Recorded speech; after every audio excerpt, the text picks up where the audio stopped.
Hello and welcome to the new tutorial of PDF Maker app. In this video, I'll show you how to add a team member to your dashboard. Firstly, click on the Teammates tab.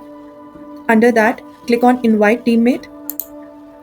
Once you have clicked on Invite Teammate, there are three options available here. First, enter the email address of the teammate. Second, select the role as per the requirement. If you go ahead with read only, the teammate can only view PDFs in your workspace. And if you go ahead with editor, the teammate can edit templates in addition to viewing the PDFs.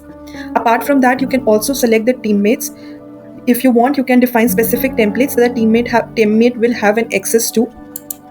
One thing which you have to keep in mind is that when teammates use your templates, the activity counts towards your quota.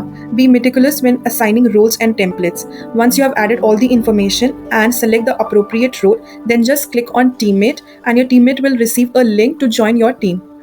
I have added all the information. For instance, I am sending this to myself only so that I can show you how the mail will look like.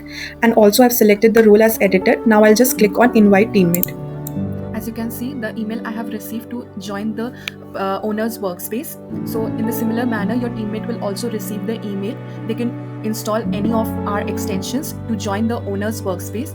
If you think this video was helpful for you, just hit the like button. Thank you.